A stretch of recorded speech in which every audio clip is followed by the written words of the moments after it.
Bonjour mes chers, j'espère que vous allez bien. Moi, je vais très bien. La recette d'aujourd'hui, c'est un bon coco baga bien épicé, un coco baga original. Enfin, un coco baga à ma façon. Bien onctueux, bien pimenté et bien parfumé. Pour commencer, j'ai trempé 500 grammes de maïs pendant une semaine. J'ai changé l'eau chaque 3 jours. Et une semaine après, j'ai ajouté du gingembre à ma convenance. J'ai mis du piment aussi à ma convenance, du poivron que vous voyez dans la vidéo. J'ai laissé 30 minutes. Après, j'ai pilé le tout dans un mortier pour faciliter le broyage dans mon mixeur qui n'est pas grand, qui est tout petit. J'ai mixé en 2 ou 3 fois. J'ai obtenu une pâte et dans cette pâte, j'ai ajouté de l'eau. J'ai bien mélangé et j'ai filtré avec un chiffon. Désolé, pas un chiffon, une serviette propre, une serviette blanche et propre. Après le filtrage, j'ai laissé cette eau reposer une journée. En 30 minutes, vous pouvez déjà voir le résultat. Mais j'ai laissé une journée, le temps de bien recueillir l'amidon du maïs qui se repose tout au fond du récipient. C'était une recette pendant les moments de jeûne. Voilà, j'avais pas le temps pour faire le montage. Et après publier, j'espère que ce n'est pas trop tard.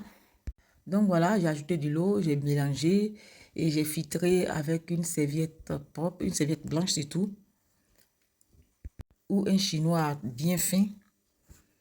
L'essentiel, c'est de bien filtrer et obtenir l'amidon de maïs au bout de 30 minutes ou 1 heure.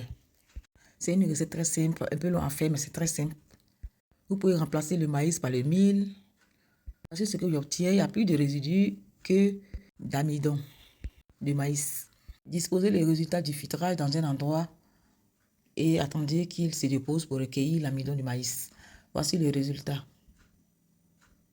L'eau qui est au-dessus de l'amidon, il faut la jeter et garder le fond, l'amidon que vous voyez aussi dans la vidéo. Avec le peu d'amidon de maïs que j'ai obtenu, j'ai fait 2 fois la bouillie. Et vous pouvez conserver cet amidon au réfrigérateur pendant une semaine. Moi, je l'ai conservé pendant une semaine la deuxième fois avant de récupérer et refaire un autre bouillie de coco baga. Alors, j'ai mis de l'eau dans une casserole et j'ai posé sur le feu. Une fois que l'eau était tiède, j'ai ajouté 1 cuillère ou 2 cuillères à soupe de cet amidon dans l'eau tout en remuant sans cesse. Au bout de quelques minutes, vous allez voir que l'amidon commence à s'épaissir. Vous pouvez rajouter de l'eau. Faites plus léger ou plus épais. Si vous voulez plus épais, ne rajoutez pas beaucoup d'eau. Faites votre bouillie selon vos envies. Et une fois mon coco baga prêt, j'ai ajouté du sucre vanille. J'ai ajouté du sucre aussi. Le sucre aussi, ça ma convenance. Et je vous dis pas, mon coco baga était hyper fort. Ça piquait. C'était le coco baga que je voulais. J'en ai dégusté des coco baga à Abidjan, mais c'était léger en épices. Et ce coco baga, j'ai fait à mon image, j'ai fait à mon goût. C'était vraiment du coco baga qui piquait bien, qui était comme le coco baga de mon enfance.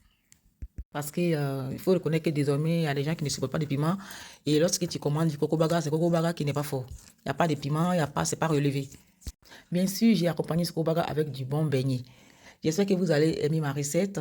Regardez comment c'est onctueux, comment c'est bien lourd, c'est relevé, c'est bien parfumé en tout cas. C'est à mon goût. J'étais vraiment pressée pour déguster. Pendant la réalisation de ce coco baga, ben, mon mari s'est taillé parce que ça piquait, ça sentait du piment, franchement. J'ai abusé, mais moi j'aime comme ça, j'aime. Voici le reste de l'amidon que je vais faire plus tard. Et voici le résultat. J'espère que vous allez aimer ma recette. Likez, partagez, n'oubliez pas la cloche de notification pour recevoir plus de recettes. À très bientôt pour d'autres recettes, d'autres tutos et d'autres partages. Au revoir.